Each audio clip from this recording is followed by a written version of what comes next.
और शहीद के पिताजी की बात पर किसी ने होल न किया तो हम शहादत का अपमान कर रहे हैं। कि इसने सुसाइड किया है, खाने के विवाद को लेकर आपस में कुछ सैनिक झगड़े हैं, कोविड पॉजिटिव है, अलग अलग तरीके की बातें जो परिजनों ने हमको बताई है, वो अधिकारियों ने उनको अवगत कराया तो संशय पैदा हुआ कि इनकी मृत्यु कैसे हुई है। नमस्कार, मेरा नाम है राजपाल शेखावत और आप देख रहे हैं आपनु सीकर।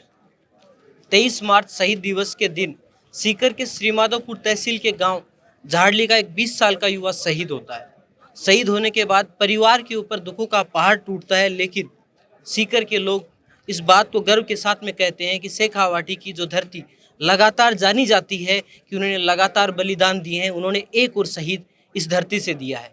लेकिन उसके बाद में धीरे धीरे जिस प्रकार के सवाल हमारे सामने आते हैं, कभी कहा जाता है कि वो शहीद नहीं है, उनके आपसी मुठभेड़ की बात है, तो कभी कहा जाता है कि उसे कोरोना हुआ था। इस प्रकार की तरह तरह की जब बातें आती हैं तो हम सबको दुख होता है, साथ ही शर्म भी आती है कि जिन शहीदों के लिए तरह तरह की बातें सरकारें करती हैं, उस एक शहीद को सम्मान भी नहीं मिल पाता है। आज हम उसी स्थान पर हैं, 2 दिन से यहाँ पर धरना प्रदर्शन चल रहा है और लोग इस उम्मीद में हैं कि जल्दी ही विक्रम यादव को शहीद का दर्जा मिलेगा और एक सम्मान के साथ में अंतिम यात्रा भी निकलेगी। साथ ही जिस प्रकार की शंकाएं और जिस प्रकार के सवाल उठाए जा रहे हैं, उनके भी जवाब जल्दी मिलेंगे। तो हम यहाँ पर जो आंदोलन चल रहा है उनसे बात करते हैं और जानकारी लेते हैं कि आखिर पूरा मामला क्या है और किस प्रकार से ये आंदोलन आगे बढ़ रहा है।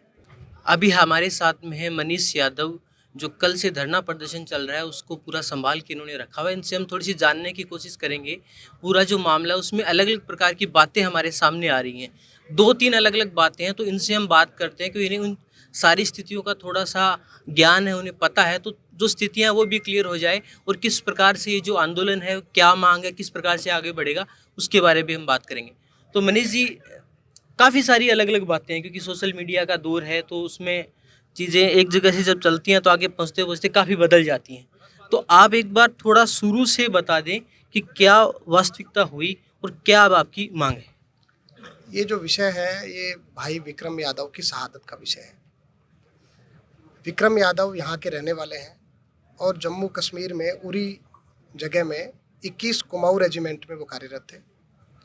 परिजनों को सूचना मिली कि उनकी मृत्यु हो चुकी है। मृत्यु के कारणों पर परिजनों ने जब चर्चा करी, जैसा परिजनों ने बताया, अलग अलग प्रकार के विरोधाभास बयान अधिकारियों द्वारा दिए गए कि इसने सुसाइड किया है, खाने के विवाद को लेकर आपस में कुछ सैनिक झगड़े हैं, कोविड पॉजिटिव है, अलग अलग तरीके की बातें जो परिजनों ने हमको बताई है, वो अधिकारियों ने उनको अवगत कराया तो संशय पैदा हुआ कि इनकी मृत्यु कैसे हुई है। तो संशय के विषय को लेकर के जब ये चर्चा सब चारों तरफ फैली तो लोगों में एक सैनिक के प्रति जो सद्भाव और उस परिवार के प्रति सम्मान की जो भाव है, उसके नाते तमाम लोग यहाँ पर पहुँचे। हम लोग धरने पर आए। धरने पर आने से पूर्व ये भी सूचना मिली कि एक सिविल एम्बुलेंस में एक सादा वर्दी में जो भी 2 अधिकारी या 2 सिपाही या जो भी आर्मी के लोग हैं वो इस पार्थिव देह को लेकर के आए हैं। तो ये हम लोगों को एक सैनिक की जो एक तरीके से शहादत हुई है, क्योंकि कोई भी व्यक्ति जब सेना में जाता है अपना परिवार छोड़ करके जाता है और वो उसी दिन से सेना उसके लिए जिम्मेदार हो जाती है। वो जब राष्ट्र के लिए जा रहा है तो सेना की जिम्मेदारी बनती है कि उसका सह सम्मान, उसकी विदाई जो जैसी होनी है वो हमको नहीं देखने को मिली। तो सब लोगों में गुस्सा था इस बात का और सब लोग धरने पर बैठे। राजस्थान की सरकार के प्रशासन, जो राजस्थान का प्रशासन है, जो भी यहाँ उपखंड का प्रशासन है, वो भी यहाँ पर आया और जिला सैनिक कल्याण अधिकारी से वार्ता प्रारंभ हुई। तरह तरह की बातें, जो विरोधाभास बयान थे कि गन शॉट 3 थे, 1 थे, कई प्रकार की बातें या जनता में, जनमानस में थी। कई दौर की वार्ता अभी भी चल रही है, पहले भी हुई है, कोई कंक्लूजन अभी भी नहीं निकला है। लेकिन मोटे तौर पर एक बार ये सहमति बनी थी कि सबसे पहले विक्रम यादव के पार्थिव देह के शरीर को देखा जाएगा कि उसके पार्थिव देह की स्थिति कैसी है। और उसमें एक हमारे एक्सपर्ट डॉक्टर भी हमने रखा उस टीम में, ताकि हम लोग सामान्य सिविलियन हम लोग इस बात को नहीं समझे, इससे ज़्यादा एक चिकित्सक उस बात को भी समझ सकता है, परिजन समझ सकता है। तो हमने इस बात को तय किया।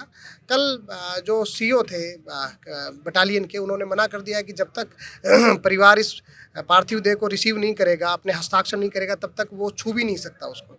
तो ये बात नागवार गुजरी कि भाई आप इस पार्थिव देह में क्या लेकर के आए हो, जब इतना सारा इस प्रकार का विषय हुआ है और उसमें एक सिविल एम्बुलेंस में एक आप पार्थिव देह को लेकर के आए हो, तो संशय की स्थिति थी। तो हम सब लोगों ने कहा कि हम ऐसी स्थिति में तो हम बिना हस्ताक्षर करे ही देख पाएंगे, बाकी देख नहीं पाएंगे। तो अभी रात में भी सहमति बन गई थी कि आप देख सकते हैं। अभी और भी नई चीज़ें उसमें हुई है। सैनिक का जो सम्मान था, जो विषय मैं आपको बार बार कह रहा हूँ कि एक सिविल एम्बुलेंस में लेकर के आए, वो विषय सबसे महत्वपूर्ण विषय था कि एक सैनिक का कम से कम सम्मान से उसकी विदाई हो। ये बात सब जनमानस की, छत्तीस बिरादरी के लोगों की, तमाम क्षेत्र से पधारे हुए लोगों की, सबके जनमानस में, जहन में ये बात थी और अभी भी है। इस बात को लेकर के एक सैनिक सम्मान की स्थिति को देखते हुए अब उसका क्या प्रकार हो सकता है, क्या क्या सारी चीज़ें पॉसिबल है जो भी सेना के नियमों के अनुरूप है, उस अनुरूप अभी चर्चा प्रारंभ भी है, चर्चा हो रही है भी किस तरीके का सैनिक सम्मान हो सकता है। उस विषय में अभी चर्चा जारी है कि हम एक पूर्ण सैनिक सम्मान हो सकता है या एक सैनिक सम्मान, एक सम्मानजनक सैनिक सम्मान हो सकता है। उस विषय को लेकर के अभी मतभेद कुछ है। तो सीकर के तमाम लोग जो हैं, जो जनप्रतिनिधि हैं, एमपी है, एक्स एक्स मिनिस्टर हैं, और जो यहाँ से कैंडिडेट रहे हैं, जो भी लोग प्रधान हैं, जो मोजीज लोग हैं, बहुत सारे सभी लोग मोजीज हैं मेरी नज़र में, लेकिन कुछ एक कमेटी बना करके हमने ये निर्धारित किया है कि परिजनों के साथ में प्रशासन से वो भी वार्ता करें, जिससे ये बात निकल करके आए कि सही बात और जायज़ बात न्याय की क्या हो सकती है। इस विषय को लेकर के हम सब लोग यहाँ मौजूद हैं। जब तक विक्रम यादव के परिवार को न्याय नहीं मिलता और एक सकारात्मक बात, सही बात निर्णय तक नहीं पहुँचती, तब तक हम सब लोग यहाँ पर मौजूद हैं। एक चीज़ ये भी देखने में आ रही है कि शहीदों को लेकर हमारी भावनाएं किसी से छिपी हुई नहीं है। जब भी कोई शहीद होता है तो सबके मन में ये इच्छा होती है कि उन्हें पूरा सम्मान मिले, सम्मान के साथ में उनका जो अंतिम यात्रा है वो निकले। युवा है वो उसमें तिरंगा रैली निकालते हैं, यात्रा निकालते हैं। यहाँ पर सम्मान के साथ साथ में एक जांच का विषय भी है, क्योंकि जिस प्रकार की परिस्थितियां बनी हैं उसको देखकर दिमाग में कहीं ना कहीं ये सवाल उठता है कि कुछ तो इसमें अलग है। अदरवाइज सेना में अगर कोई जवान शहीद होता है तो इस प्रकार की चीज़ें होती नहीं है। तो ये सम्मान के साथ साथ में जांच का भी विषय है, लेकिन जांच के साथ में हम देख रहे हैं यहाँ पर युवा जिस प्रकार से आ रहे हैं, इस आंदोलन को आगे बढ़ाना एक जिम्मेदारी तो है ही। किस प्रकार से इसको एक शांतिपूर्ण तरीके से बढ़ा पाएंगे, क्योंकि ये भी एक काफ़ी बड़ा चैलेंज है। अभी आप सब देख रहे हैं जो जनमानस है बड़े संयम के साथ में, परिवार के साथ सद्भाव रखते हुए यहाँ पर बैठा है। जो विषय आपने बताया कि इसमें संशय की स्थितियाँ हैं, और मैं मानता हूँ कि कोई भी इंस्टीट्यूशन हो, सेना भी एक अपने आप में एक बहुत बड़ा इंस्टीट्यूशन है, पूरा राष्ट्र है, उनकी भी एक अपनी जो लॉ एंड एक्ट और जो भी गाइडलाइंस है, उनका एक कानून है, उसके मुताबिक जो भी चर्चा हो सकती है, कोर्ट ऑफ इंक्वायरी हो सकती है। अभी चर्चा ये आई थी कि किसी अधिकारी को कोर्ट ऑफ इंक्वायरी के लिए नियुक्त किया है, किसी दूसरे अधिकारी को ये जांच दे दी गई है। कोई लिखित में तो हमको नहीं दिखी, लेकिन ऐसी चर्चा है जो माननीय सांसद साहब ने कहा है, और जिम्मेदार व्यक्ति हैं, अगर उन्होंने कही है तो वो चर्चा सही होगी। उन्होंने कहा है कि भाई ऐसी भी चर्चा, क्योंकि हर बात या तो जिला सैनिक कल्याण अधिकारी बता सकता है या फिर कोई ऐसा व्यक्ति बता सकता है जो लिखित में, मैं तब तक उस बात को नहीं बोलना चाहूँगा जब तक मैं उसको देख नहीं लूँ। लेकिन हाँ, कोई जिम्मेदार व्यक्ति ने ऐसा कहा है तो ऐसा भी हुआ है कि उसकी जांच होगी। और मैं मानता हूँ जांच का विषय हर जगह पर होता है।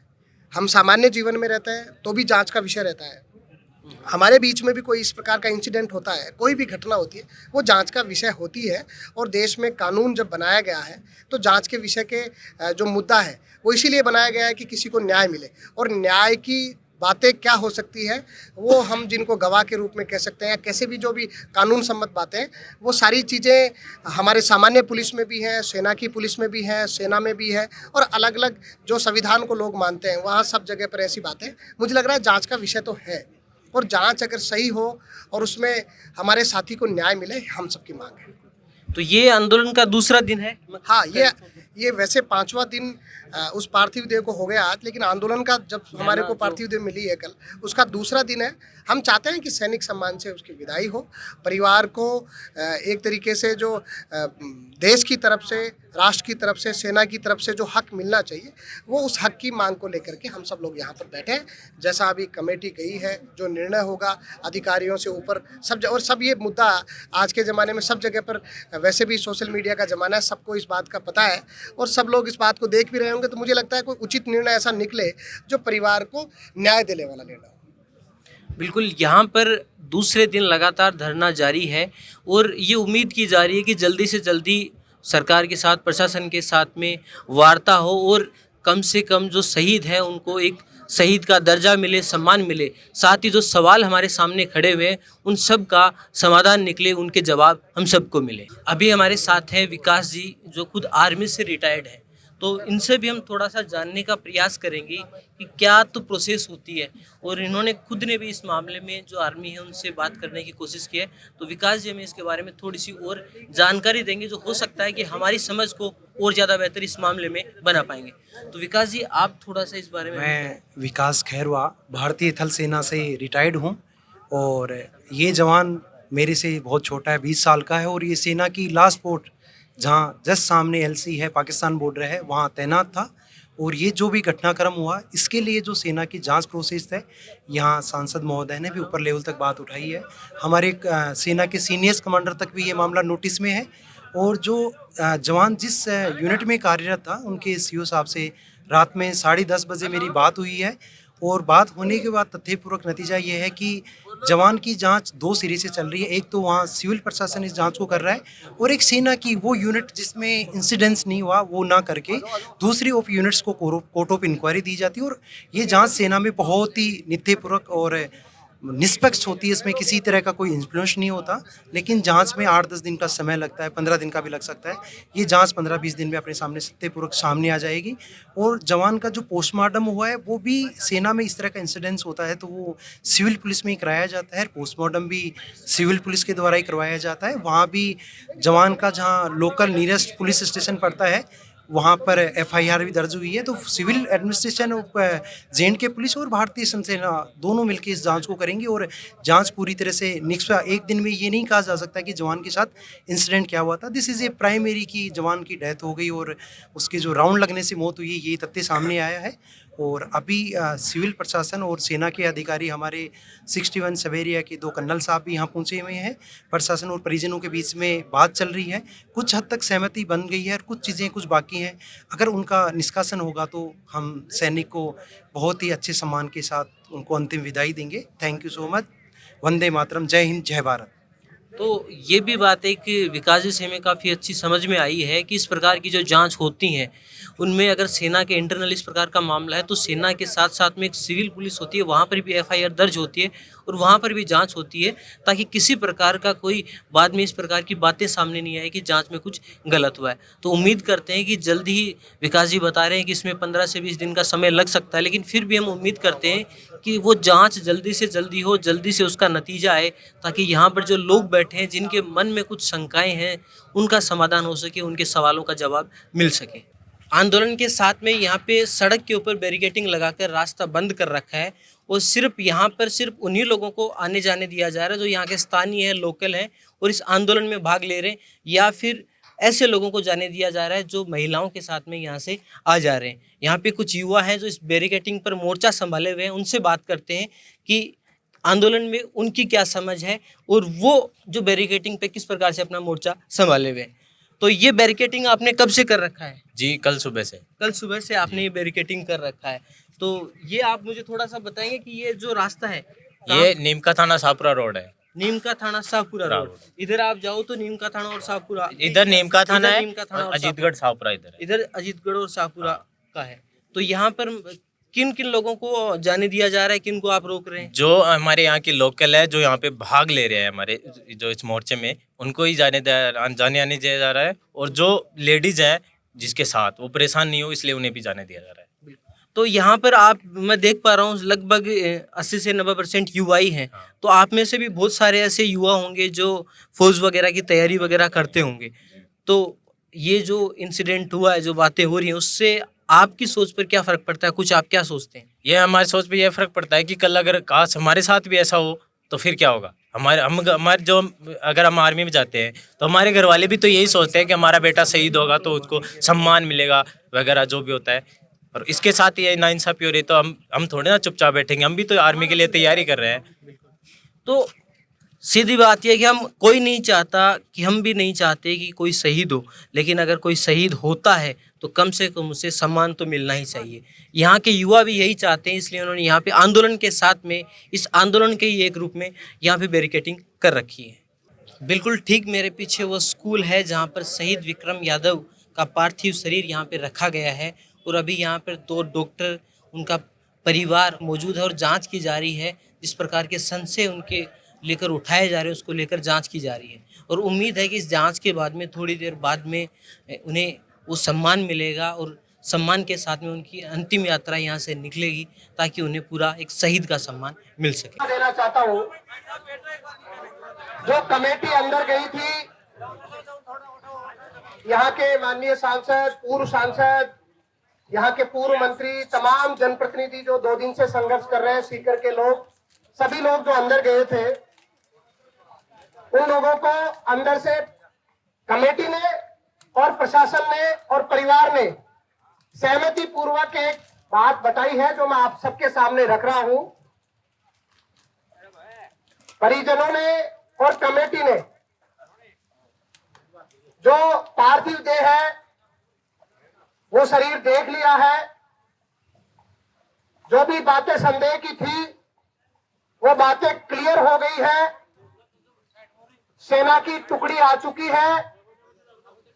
जैसा भी जिस लेवल पर संभव था, जिस स्तर तक संभव था, सब लोगों ने प्रयास करके ये निर्धारित कर दिया है कि जैसा भी राजकीय सम्मान सैनिक को मिलेगा वो हर संभव प्रयास करके जितना ज्यादा से ज्यादा हो सकता है, जो सेना और प्रशासन और कमेटी और परिवार के बीच में सहमति बनकर के निर्णय हो चुका है।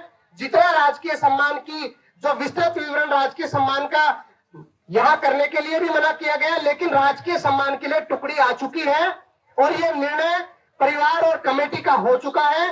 सब लोगों से निवेदन है कि एक स्वर में, मुझे ओम जी, भाई सुनील जी और मंगल जी ने बताया है कि ऐसा निर्णय हो चुका है, एक स्वर में भारत माता की जयकार लगा करके इस जगह को अपन सब लोग भारत माता के जय जयकारों से गुंजा दे और शहीद विक्रम यादव की शहादत को सलामी दे।